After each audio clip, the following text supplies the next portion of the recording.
Hello everyone and welcome back to 9 Lives podcast, the podcast where we dive into the transformative journeys of self-discovery, growth and the messy, beautiful process of living multiple lives in one. I'm Cassia, your host, and I'm so excited that you're here. Now, I'm going to start today's episode with a bit of a disclaimer. I have been asked to talk about nutrition and food pretty much every day, every single day. I am always hesitant because food is incredibly nuanced and personal, and I am not a dietitian and I'm not a nutritionist, so I cannot prescribe you with a diet, nor can I give you nutritional advice. However, I can give you my thoughts and I can tell you some stories. But I want you to remember that food is a personal journey. It is incredibly painful for a lot of us, and no two stories will be the same, meaning that no two application of outcomes will be the same. So what I need to thrive and survive is different to what you need to thrive and survive. As someone who has been through pretty much every form of human and every form of training in the last 4 or 5 years, my diet changes with me. It's never fixed. And it's something that you have to learn to navigate. And I just wanted to start with that disclaimer because there are so many people who give out really crappy information or promote really disordered behaviors, and the online space is not regulated, and there are people out there who are not dietitians giving people advice, and it's a tricky one to navigate for me because I want to give you some help and I want to give you some advice, but I also don't want to misspeak or promote things that aren't going to help you, because what helps me might not help you. And obviously this comes from a place of I have done it. I am living proof that you can heal your relationship with food, and that you are not going to be stuck in binge eating and overeating and disordered eating for the rest of your life. And you're not going to be thinking about food constantly for the rest of your life, and your life can revolve around other more important things.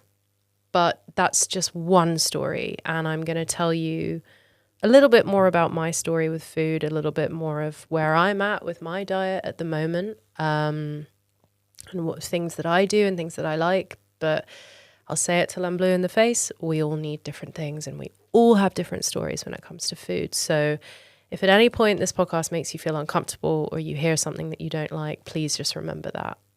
It's so nuanced and it's so difficult. And, if you are struggling with what you think is disordered eating, please seek proper professional help. Speak to a friend, a trusted loved one. There is no shame in struggling, but if you tell people that you are, then they can help you. So today's episode, I'm going to talk about something so many of us deal with, but we rarely talk about, which is binging, food noise, and how perfectionism can fuel the cycle of overeating. If you've ever found yourself eating to the point of discomfort, hiding wrappers or containers afterwards, or promising yourself this is the last time, only to repeat the pattern later, this episode is for you. We're going to dive into how to quiet that mental chatter around food, let go of the all or nothing mindset, and embrace the messy human process of finding balance with nutrition. So, food for me has always been a bit of a monster. It's always been something that I have struggled to tame. And there's a quote, again by Nietzsche. I swear, all I do is read philosophers' quotes. But it helps. It helps me helps me form words that help me visualize and picture my demons as things that I can overcome. And it is: throw roses into the abyss and say, here is my thanks to the monster who didn't succeed in swallowing me alive. And that represents everything, what food used to feel like to me. It was a monster that was trying to swallow me alive. It literally controlled everything about my life. I would wake up thinking about food. I would go to sleep thinking about food. I would hide away at parties to eat. I literally got myself into debt from food delivery services. It was a form of self-sabotage and self-harm that I've never experienced in any other substance in my life. Alcohol, cigarettes, nothing. Food was killing me. It was killing my dreams. It was suffocating me, it felt like. And the biggest mistake I ever made was thinking that in order to escape this relationship with food, the only way to do it would be to create a perfect diet or a perfect outcome. And actually that was a form of self-sabotage, and it stopped me from starting. It's the whole paralysis by analysis thing. You know, you think that if I think myself enough into reasons why I have to do something perfectly, then I never have to begin. And that's what stopped me for years. Well, that and telling people that I was struggling, because there's so much shame when it comes to food. I think the language around nutrition and the way we expect women to eat and men to eat, there is just so much nastiness, and it's all layered, and it's layered in gender stuff, it's layered in societal stuff and socioeconomic problems. And nutrition goes so deep and is so painful for so many of us for so many reasons, whether it's generational or it's just trauma that we've been through. It's a crutch, it's a best friend, it's an enemy, it's so many things. And I still remember, I mean, the only way I can describe what food did for me was, it was like smoking a cigarette for me. So it was like I had an urge to an addiction that could only be scratched and could only give me that rush when I ordered loads of food, or I went to the supermarket and I bought hundreds of pounds worth of snacks and I brought them home, and in my secret little place would just eat them all.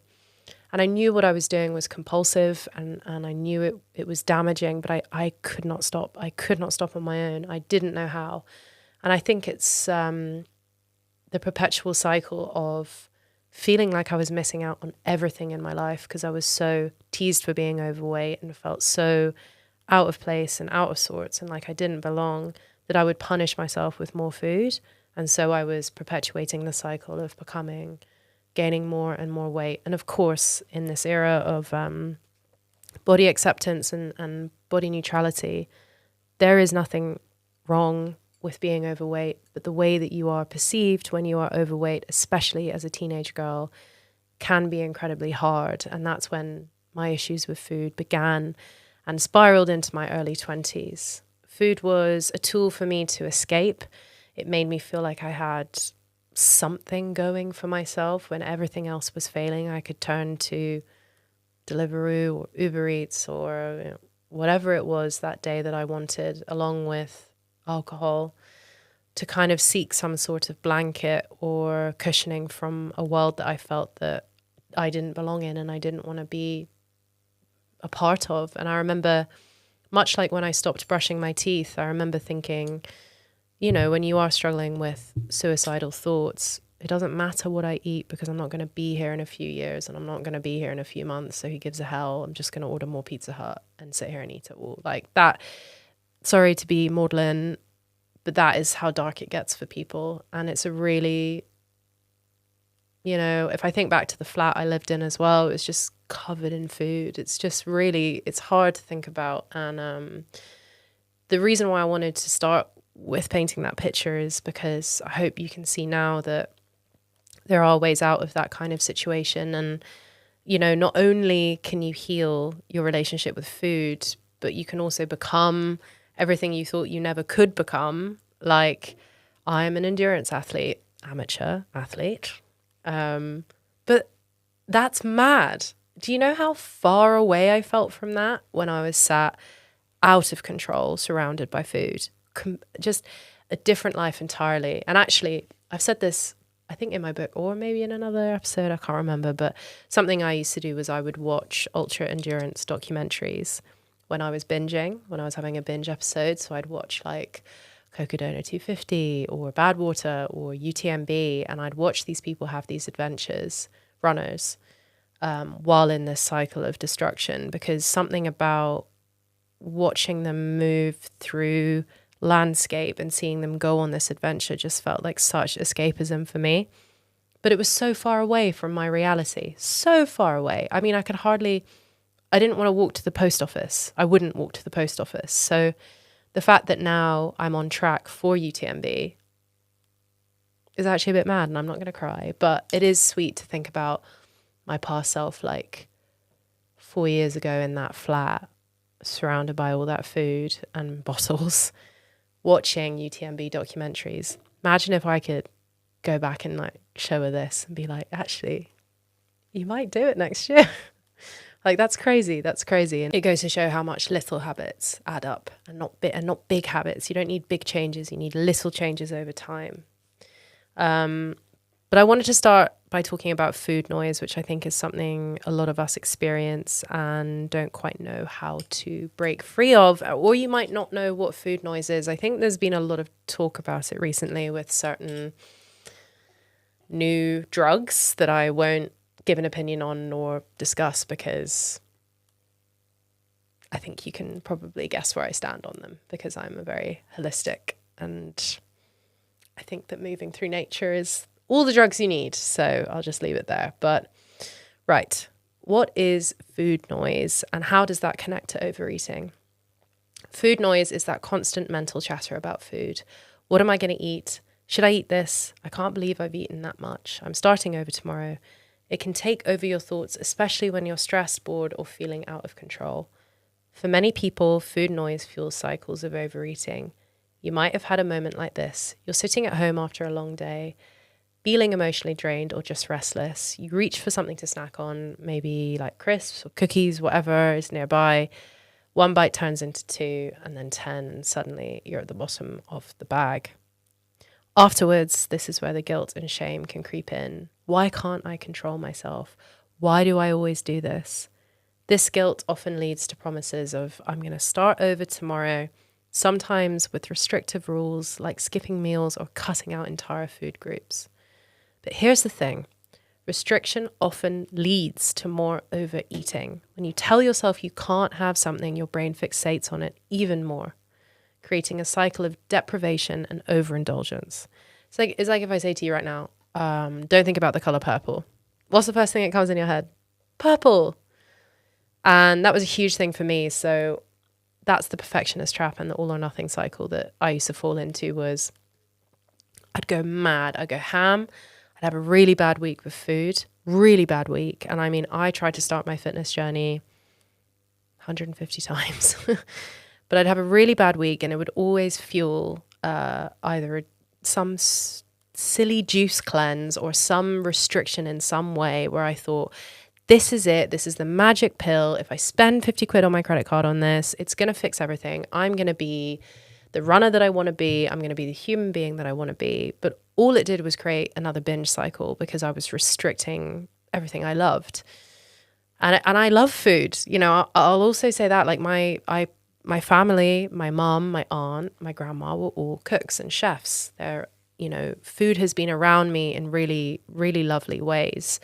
And to not allow yourself the joy of cooking or being with loved ones or having the things that you love is a surefire way to live a miserable life, but also create that overeating cycle for yourself again. If this resonates with you, I want to pause and say something important. You are not broken. Overeating doesn't mean you lack willpower. It's a response to emotional triggers, habits, and often perfectionism.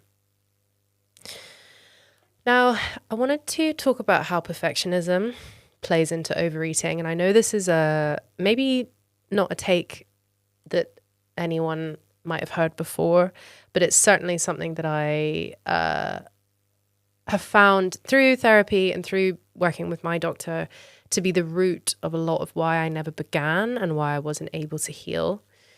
So perfectionism is the voice in your head that says, if I can't do it perfectly, why would I bother? It's the all or nothing thinking that makes you feel like eating a handful of chips has ruined your day and you might as well finish the whole bag. So this is how it would play out. You start the day with a plan. Maybe you're trying to be good by eating a clean breakfast and sticking to strict rules. But then life happens. Maybe you're stressed at work, someone brings donuts, or you're just feeling deprived or hungry if you haven't eaten. Go figure. You eat something off plan and perfectionism kicks in, whispering, you've blown it. You'll never get it right. And that's when the overeating spiral often begins. The more you try to be perfect, the harder it feels to stay in control, and the more you end up overeating. It is a vicious cycle. Here is the truth. Letting go of perfectionism is the first step to breaking this cycle. You don't need to eat perfectly to be healthy. You don't need to control every bite to find balance. Progress, not perfection, is what matters. And an example of this is what Joe and I, my fiance, call the 70-30 rule. Joe and I are both active, young people who we don't train in a bodybuilding style, so we don't have goals that are aesthetic. Joe is a powerlifter, but he's also a conservationist, which means that he travels the world looking after and saving animals. He's incredible. But he has to jump on the back of crocodiles and wrestle snakes in the wild. And because of that, he has to stay fit and strong. I am an aspiring ultra runner, and I have to stay fit and strong because I love racing. But I also have an active life. I have a young male dog. No kids yet, but maybe one day. And, you know, we both train because we want to have vigor in our lives and have, you know, happiness and memories and work hard. But we follow a 70-30 rule because of this. Because we are active and healthy, we do 70% what we would call whole foods. So like things that we know are wholesome for our bodies, that get the macro, micro and minerals that we need. And then 30%, whatever we like. The reason, you've probably heard 80-20. The reason that we do 70-30 is because Joe and I are sober. So a lot of our joy and like naughtiness, which is important in life, comes from food. So we probably a lot more like takeaway and treats than maybe some people who are not sober and have a big section of their life that is reserved for partying, which is great if you can moderate it. I wish I could. So that's how we kind of do the whole breaking out of the all or nothing mindset. I think it's a really good way to split your lifestyle into a place that feels like you've still got lots of time for joy, but you're also able to maintain the health and vigor that you need to sustain the job or the life that you have and you want. Because when you are a runner, you can't run if you don't eat. If you want to run big, you've got to eat big. And we see this in race blogs. And we've spoken about this many times when you've followed me through my marathon journeys. You will know. And having spoken to Lucy and Becky and all the amazing runners we've had on the show, you got to eat big, you know. And that's another thing about letting go of perfectionism and all or nothing is a lot of the times I eat more food than my partner. I would say pretty much every day I eat more food than Joe. And Joe is a big dude. And I am a 5'2" girl. So letting go of those little tropes in your mind, like Joe doesn't run 15K. I ran 15K today, which means I need a lot of carbohydrates in order to recover from that run so I can do it again tomorrow. Joe probably, I don't know, maybe he was writing papers or he had a day off and he was playing Xbox. He's not going to need as much food as me. But it's little things like that you can work on to break that perfectionist trap that can help you break the cycle. So before we talk about solutions, and I say solutions loosely because they're things that help or helped me, but of course, we all need different things. I know I'm going to repeat myself so much, but I just don't want you to think I'm being prescriptive here. But before we talk about solutions, let's get curious about why we overeat. Overeating is not a character flaw. It's often a coping mechanism or a habit tied to deeper feelings. So some common reasons why we overeat could be emotional triggers like stress, boredom, sadness, or even happiness can lead to overeating. Food can feel like comfort in the moment, even if it leaves you feeling worse afterwards. And I mean, I know that so many times stress, boredom, sadness, and even celebration would just trigger my overeating. And in the moment, it makes you feel amazing and you're elated, and then you feel awful afterwards. Makes you feel awful. So habitual patterns is another thing, would be turning to food for comfort for years. It's very ingrained. It becomes a habit. You might not even realize you're eating until you've gone overboard.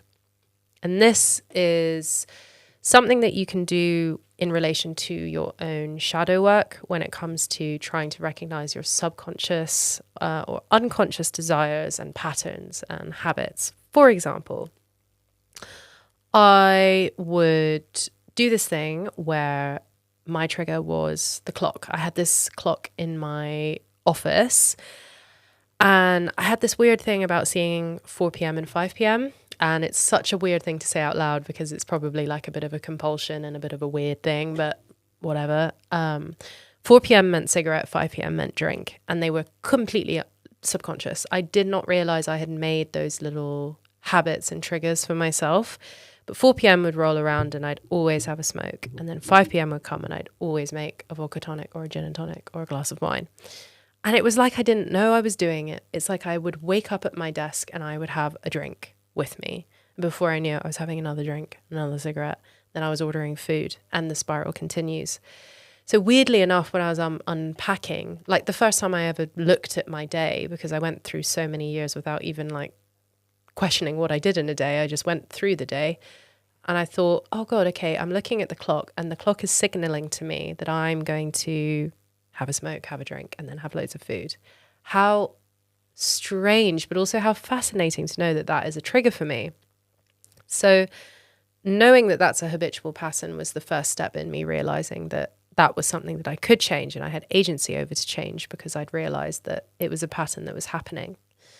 Another thing is the deprivation mentality. So when you tell yourself certain foods are bad or off limits, you're more likely to overeat them when you finally allow yourself to have them. This is why little and often of all the things you love is incredibly important.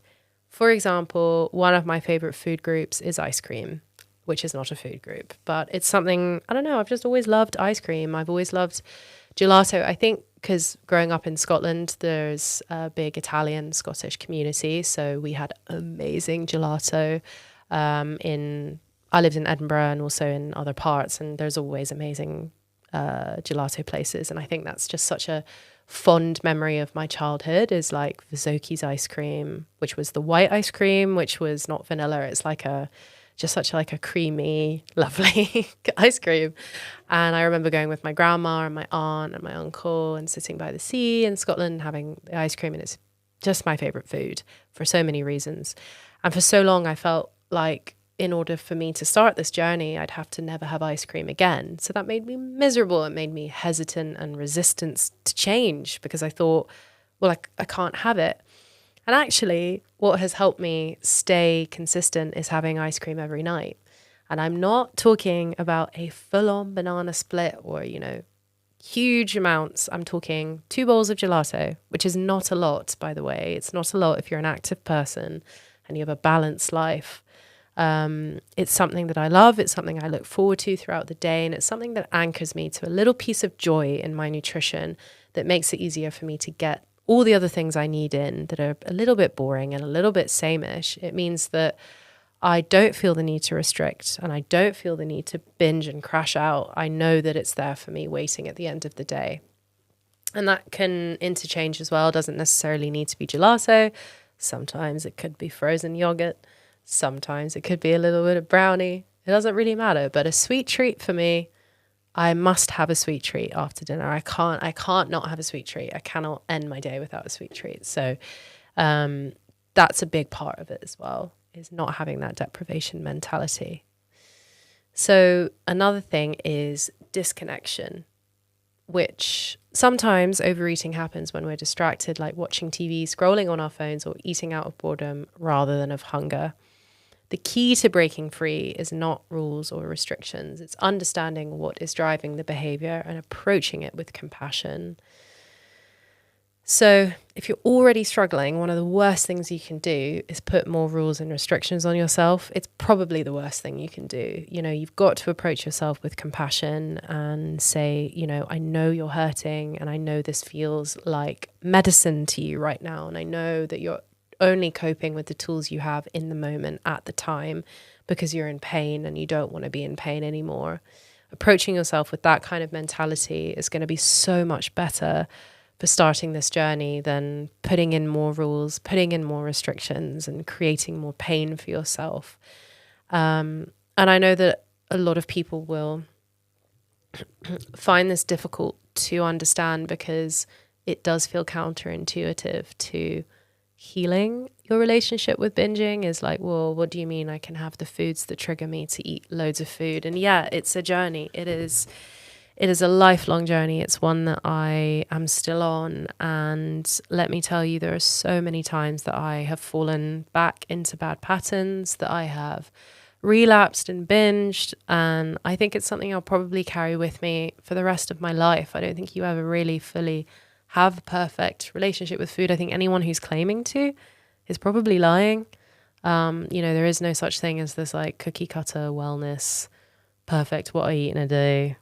It's so prescriptive, and it doesn't exist. And we're also like, this is the thing about like calories and numbers and all of that. I think they're important. I think it's good to know what's in your food. And I think it's important to have a kind of mental picture of like, because I see it as energy. It's energy in, energy out, and it's always flowing. And I've kind of got an idea of where I'm at, and I know how much I need to eat in order to sustain how much I'm training and, whatever. Then there's a bit for joy and there's a bit for this.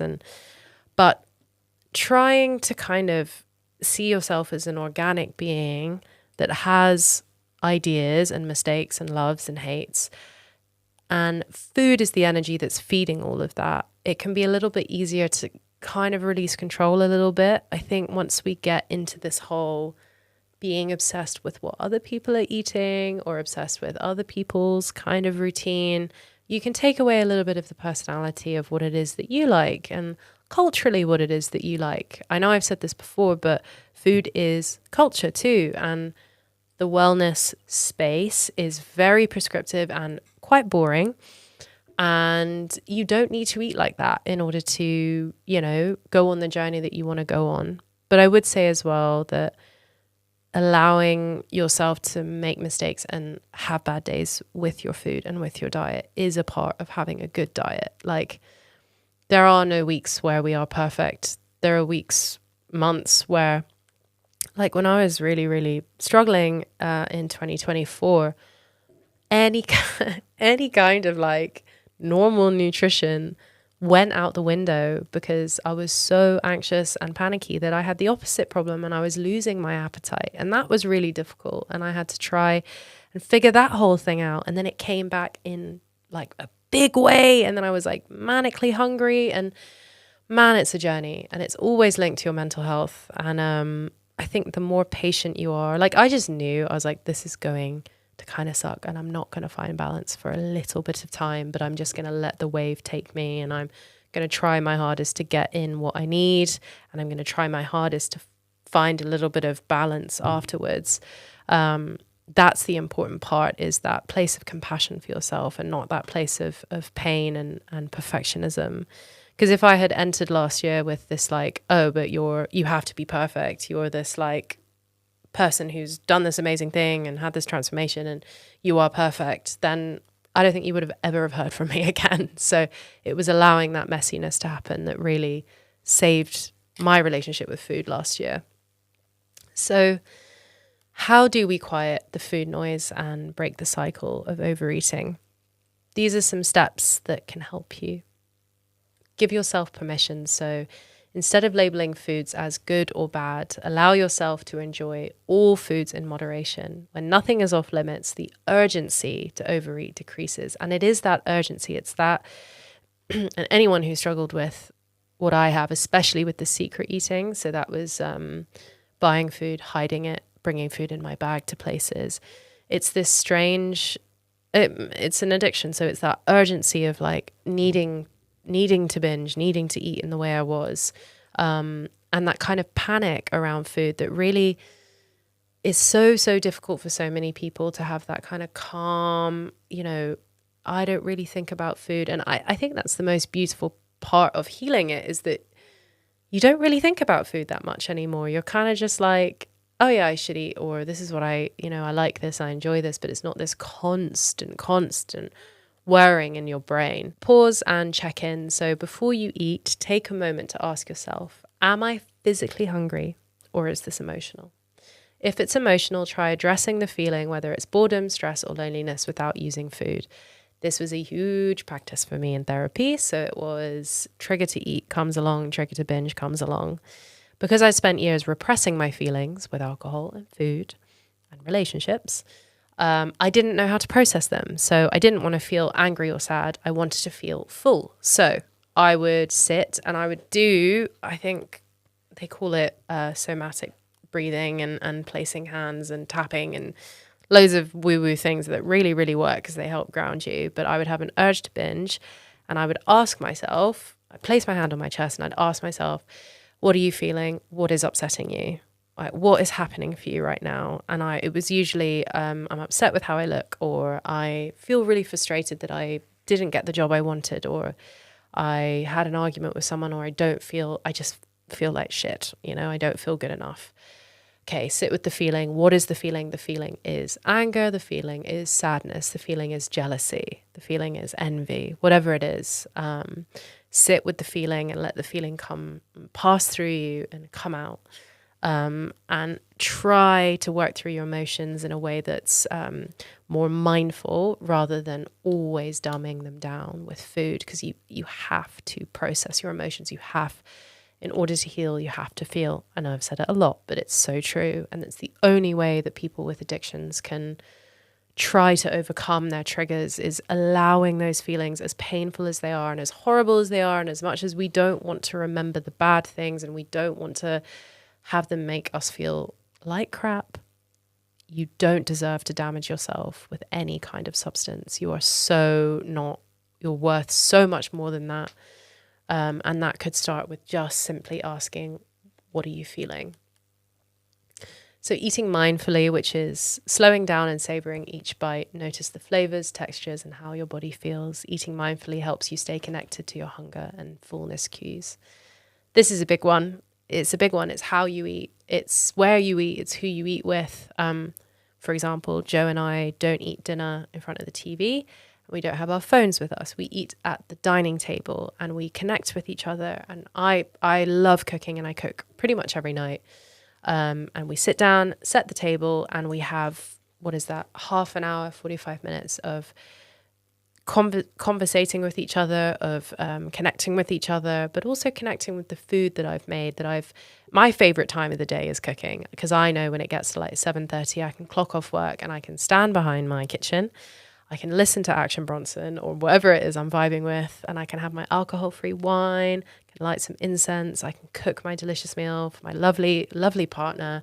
And we sit down, light a candle, and we have that moment around food that feels really slow. There's no panic. It's really lovely. It's really, it's just a nice space to be in, and we're savoring that moment. We're savoring every bite, instead of what used to be restrict all day, restrict as much as I could, not exercise, just think that I could do this through having like asparagus juice or whatever the thing is that I decided was going to work. By the end of the day, I'd be so panicked and so hungry that I'd order all this food, or I'd get it from the shops and I'd go home and I'd eat in a flash so fast while watching YouTube or scrolling or whatever it was. There was no mindfulness about it, because food is such a joy. It's like there to nourish us, and the world, the earth, the planet gives us the most incredible foods, like fruits and veggies. And one thing I will say is your palate will change. That's been a big thing, is when you're so used to this like massive, massive flavor payoff of like fast food or, crisps and big chocolate snacks. And when you're so used to that huge chemical sugar rush that you get chemically, it can be very hard to break that addiction. But sometimes you got to do stuff that you don't really like in order to live the life you want to live. And I always used to think about how, this is so weird, but my grandma grew up during World War II, as many of my generation's grandparents will have grown up, and they had rations, and they had, horrible, horrible rations. They didn't have any food, no fresh food. And it was a pretty scary time for her.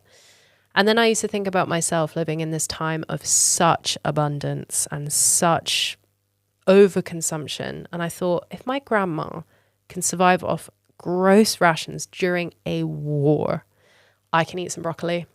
I can eat some broccoli even if I don't like it.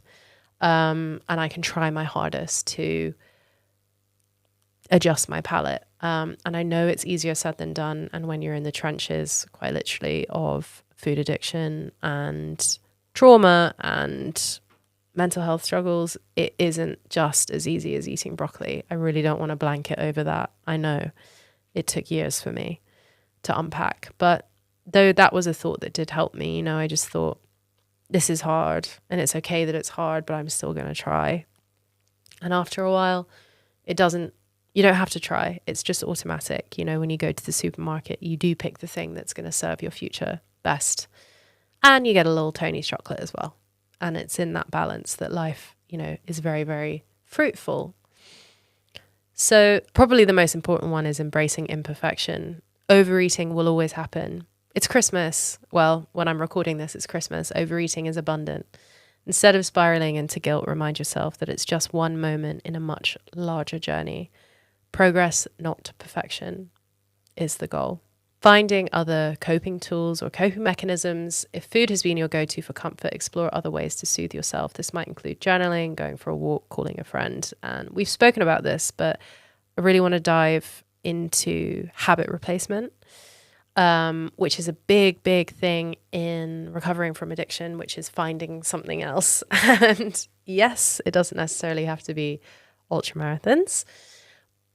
And we've spoken about how sometimes that can go too far in the other way. But certainly things that are better for you, like hiking, journaling, painting, calling your mum, whatever it is. There are so many wonderful hobbies out there. That crochet. It doesn't matter. Anything that sparks that little human joy in you and provides, I don't want to say a distraction, I don't think it's a distraction, but provides you with your ability to express your humanness in this world. I would hate for anyone to go about their days never finding out if they're good at painting, never finding out if they could play the guitar or sing a song or write a poem. There are so many wonderful ways of expressing yourself. And that time you spend worrying about food or being consumed by food is time you could be spending experimenting with who you are, which is so cool. So for me, it was running and writing. Those have been the two things. So I love writing poetry. I don't really share it very much because it's scary to share your work with the world. But I love writing it. I'll sit down and I write poems. I go for a walk, I go for a run. There are so many ways of replacing the habit of overeating. And it won't happen overnight. There will be times, and there were times where I'd feel the trigger in the cue and I'd know I should go for a walk. I should go for a walk around the block. And I didn't make it around the block. I made it to the bread bin or wherever. And I think it's okay, again, not to accept that this will never be a perfect journey. But the law is, if you keep trying at something and you stay consistent, it will work. There is no reality in which consistency will mean that they won't work perfectly, because it never will be perfect, but they will work in some way to help you feel better. 9 Lives podcast is proudly sponsored by Pure Sport. As you know, rituals and routines have been a huge part of my own wellness journey and transformation. And I have been using their supplements since the very beginning. Things like their mushroom complex, magnesium, and the muscle balm have honestly changed the game when it comes to my recovery and performance. You can use the code 9lives at checkout for a discount. Thank you so much, Pure Sport, for sponsoring this podcast. So I'm going to wrap up with some practical steps that you can start taking today with your nutrition. Number one, which is the one that meant the most to me and helped me the most, which is journaling your triggers. So keep a journal of when and why you overeat. Over time, you'll see patterns and you'll gain clarity. So for me, this was discovering the clock trigger. What a strange subconscious thing that I didn't even know I was doing. For a lot of people, I think, a lot of people, it's social media. So it's seeing things on social media that make them feel bad, that triggers them to eat, or bad relationships with people, work stress. There are so many things that you could just be a little bit more conscious about why your triggers are happening and what's causing you to overeat. And then from there, you can kind of work on at least being conscious of them and knowing they're going to happen and getting ahead of them. Which leads me to my next point, which is creating a plan for emotional eating. So writing down a list of non-food ways to cope with emotions, like taking a bath, going for a walk, or listening to music. Again, easier said than done when you're dealing with a compulsion. I'm really aware of that, guys. But eventually it does help. It does work. Creating little rituals and routines that feel like a treat that isn't food. is brilliant. And slowly but surely, when you have all of those rituals in place, you can reintroduce food as a treat, because I think it's really important that we do still see food as indulgence. Never want people to think that I'm here preaching about underindulgence or, anything like that. Life would be bloody boring. And I just think it's about indulging in the ways that feel good for you, that feel like in your soul, it's good. This feels really aligned with me. Like when I go shop for me and Joe and I know what I'm cooking for the week, for example, I will always have like 20 or 30%, a little bit of like cheeky foods that we like and we enjoy. And I could not go through life without that. Or like Sunday, we usually have Sunday roast with our friends. A roast is a big old meal. If you're not from the UK, a Sunday roast it's a pretty big event, and we all fall asleep after eating it because it's so big. But that's lovely. And I wouldn't say that's overindulgent. That's just like a normal, big, nice, hearty bit of food. So please don't feel like you have to be eating like buckwheat or green juice or like, no. Life is to be experienced, and it's okay to find joy in your food and not to sap the color and flavor out of things. I think that's super important to remember. So you can practice gentle nutrition, which is focusing on foods and how they make you feel rather than sticking to rigid rules. Aim for balance, not perfection. So gentle nutrition is a lovely way of being a little bit more holistic with your food and how you view yourself in your relationship to food. So what foods make you feel good? That means in flavor and in how they sit in your body. What foods don't make you feel good? What don't you like? I tried a lot of foods that I don't like. I don't like certain seafood or whatever. So I'm not going to make myself eat those. Something I love is oatmeal. I love oatmeal. And yeah, it's pretty boring, but I can make it really exciting. And I know when I found that breakfast, which I've had every day for 4 years, that was my breakfast. And I think it's all right to kind of just have a bit of a mundaneness as well. Like, I know that's my breakfast every morning. My breakfast doesn't really change unless I'm like away or I feel like doing something different. But that food makes me feel good. I love that it slowly releases energy through the day. I love that I can put chocolate on top, peanut butter. Like, I love that I can make it look pretty and have different fruits. It's just, I love it. And I know I love it and I know I'll stick to it. And that's a gentle way of just saying, that's really aligned with my goals and my future self and what I want. So just be gentle with it, balance, not perfection. Celebrate your progress as well. Big one. Did you pause before eating? Did you eat a little more mindfully today? Celebrate these wins. They're proof that you are growing. Huge one. Always, always stop and pause and remember how far you've come. Last year, when I was going through my big episode, I had lots of moments where I fell back or I felt like I was falling backwards constantly. But I just had to remind myself, like 3 years ago, Cassia, you could never imagine even being this happy with your relationship to food. So yeah, there are days where it's been a bit barmy and it hasn't been right and it's made you feel sick or whatever, but it's okay. It's okay. The last one is get support. So consider working with therapist, coach, support group if food feels overwhelming. You don't have to navigate this alone. So that is a really, really big one. And it's one that I think so many of us, because there's so much shame attached to binging, we find it really hard to talk to people about it. But please do. I mean, for me, the most powerful word I've ever said is help. It changed my life. And I didn't get help for a while. There was a big waiting list and, but just in saying actually out loud, I have a problem and I can't do this alone and I can't control myself, was really powerful. It was really the first step in my own journey with food. And you don't have to navigate this alone. In recent years, I've had roller coasters again with my nutrition, where chronic stress has meant that I've had a lot of allergies and there's certain things I can't eat anymore, which has been really crap. But I've asked for help. I've gone to my doctor. I've said, I feel really bad. I can't get over this gas. I don't know what's going on. My stomach isn't working. I'm feeling lethargic. I don't know, had the blood tests, found out what it was, feel empowered by asking for help. So I'm not, alone in this, and I don't feel shame around the symptoms that I'm having. And I don't isolate myself from people. It's a big one. I wanted to take a closer look at the neuroscience behind overcoming binge eating disorder, because understanding how our brains work when it comes to binge eating can be incredibly empowering. It helps us see that this struggle isn't about weakness or lack of willpower.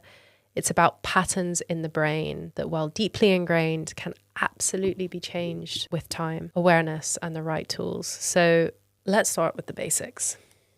Binge eating disorder isn't just about food. It's rooted in how our brain responds to stress, reward, and emotion. Here are the key players. Number one is the reward system. Our brains are hardwired to seek pleasure and avoid pain. When we binge, the brain releases a flood of dopamine, the feel-good chemical. This creates a temporary sense of relief or euphoria, which reinforces the behavior. Especially the brain learns, when I'm stressed or overwhelmed, food makes me feel better. The prefrontal cortex. This part of the brain is responsible for decision-making, impulse control, and long-term planning. When you're under stress or triggered, the prefrontal cortex takes a backseat and the brain shifts into survival mode, making it harder to resist urges. The amygdala and stress response. The amygdala, which regulates fear and stress, plays a huge role. When you're feeling anxious, overwhelmed, or emotionally triggered, the amygdala signs the need for comfort. And for many people, food becomes the go-to coping mechanism. Neural pathways. Over time, binge eating creates well-worn neural pathways in the brain, like ruts in a dirt road. These pathways make the behavior feel automatic, especially when you're in situations where you've binged before. But the good news is the brain is remarkably plastic, meaning it can change. With effort, you can create new pathways that support healthier habits and coping mechanisms. So how do we start to rewire the brain? There are a few tips that I will delve into, things that have helped me, things that I know have helped friends and clients as well. So mindfulness and awareness, like the tips we spoke about earlier, but in a neuroscience term, practicing mindfulness helps strengthen the prefrontal cortex, making it easier to pause before reacting. Techniques like deep breathing, meditation, or noticing your urges without judgment can weaken the automatic response to binge. This is where not being reactive is so important. There's a term that is take a letter, which is something I tell myself to do a lot because I am highly emotional and I react to things. And something I say is take a letter, which means instead of firing off a message or going for food or pouring a drink, write a letter, show it to a friend like you would in the old days, put it in an envelope, put it in the post box, and that is how long it should take for you to respond to some situations. Not instant. Take a letter, take a moment, write it down. How long will it take to reach that person? 2-3 days. You can send it via message or pigeon. It doesn't matter. But take a letter, take a moment. Don't be so reactive. Okay, disrupting the dopamine loop. The brain loves quick rewards. So part of the healing process is finding alternative ways to release dopamine. Exercise, connecting with loved ones, creative hobbies, or even small accomplishments can provide that same hit of feel-good chemicals without turning to food. We spoke about this earlier, but habit replacement. So I replaced my smoking with running, drinking, with lifting, food, binging, with journaling. Yes, long road, but it does work. It's disrupting that dopamine loop in your brain. The science is there to prove that it does work. So CBT, which is cognitive behavioral therapy, I know that not everyone is privileged enough to be able to access this kind of help, but it can help you identify and challenge the thoughts that drive binge eating. For example, if you think I've already eaten too much today, so I might as well keep going, CBT can help you reframe it. One moment doesn't define my entire day. I can choose to stop now and take care of myself. A couple of practical tips backed by science. Delay the urge, which is urges to binge often pass within 20 to 30 minutes. If you feel an urge, try delaying it for just 10 minutes at a time. During that delay, distract yourself with an activity or write down how you're feeling. This helps weaken the binge reward connection in your brain. So I did this intuitively without even knowing that I was rewiring my brain, but I would journal, I would sit with my feelings, go for a walk, all of those things, make a cup of tea. Warm drinks really help for some reason, having something warm in my hand and making a tea, making something. They did really help me, but that was weakening the binge reward connection in my brain, which is fascinating to read about. So gratitude activates the brain's reward system in a way that promotes long-term satisfaction instead of quick fixes. Try writing down 3 things you're grateful for each day to build a more positive mindset. I know sometimes it can feel hard to find things that you are grateful for, but rewiring it so you can foster a more positive environment for yourself to exist in often kind of weakens that want to self-harm. And that helped me a lot too. You know, sometimes you just have to pause and look around yourself and see how much you have instead of focusing on how much you don't, or what you lack, or what you can't do. What can I do? I was working in film at the time, pretty good at creature design, really good at that. I'm really good at welding. That's so random, but I loved metalwork, you know, and that was something I was really proud of and I could hang on to. And yeah, it shifts that experience from wanting to self-destruct to kind of feeling a little bit more like you've got some self-esteem and confidence. So big one, prioritizing sleep. Sleep deprivation impacts the prefrontal cortex and makes it harder to regulate impulses. A consistent sleep schedule can significantly improve your ability to manage urges. I saw this naturally improve everything in my life when I started to sleep properly, when I started getting 7 to 8 hours of uninterrupted sleep. And I didn't understand it because when you're a teenager or you're in your 20s, of course, you're like, I don't want to sleep. I want to be out with my friends. But I was getting like 2-3 hours of sleep a night, broken sleep, still drunk. So you can imagine my impulse control out the window. I don't have any impulse control. Whereas now, obviously, when you're well rested and you're recovered and you're sleeping well, that kind of urge, I just notice it goes away. It does, or at least it quietens down. So if you are finding your impulse control is not there, maybe look at your sleep habits, maybe look at your sleep hygiene and see how much am I sleeping and am I getting broken sleep? Am I up worrying about food? Is that, you know, creating a little bit more of a cycle for me? So these are all questions that you can ask yourself. The most important thing to remember is that healing from binge eating disorder is a journey and progress takes time, but neuroscience shows us that change is possible. Your brain is capable of adapting, growing, and forming new habits, ones that align with the person you want to become. If this resonated with you, you're not alone, and there is hope. With patience, compassion, and the right tools, you can break free from the cycle and find peace with food and ultimately with yourself. And I know that might feel very far away, friends, to some of you, or some of you might be on the journey, or you might be finished the journey, or you might be thinking about starting the journey. And let me tell you, it takes a long time and it will never be perfect. And food, I don't know why it's so painful for so many of us and why it's such a big monster, but it is. And sometimes admitting it's a monster is the first step. But I hope that this episode helped you. I want to leave you with a thought that overeating doesn't define you. You are so much more than what you eat or how you feel in that moment. Letting go of perfectionism is not giving up. It's about finding freedom and finding balance. Okay, guys, bit of a heavy topic today. So I'm going to leave some helplines and links to resources in the description if you feel affected by any of the topics that I have spoken about today. And my DMs are always open too. So we're going to end with a poem. Probably, I would say, my second favorite poem in the world. And I wanted to have a little bit of hope to end this episode with. And this is Wild Geese by Mary Oliver. You do not have to be good. You do not have to walk on your knees for 100 miles through the desert repenting. You only have to let the soft animal of your body love what it loves. Tell me about despair, yours, and I will tell you mine. Meanwhile, the world goes on.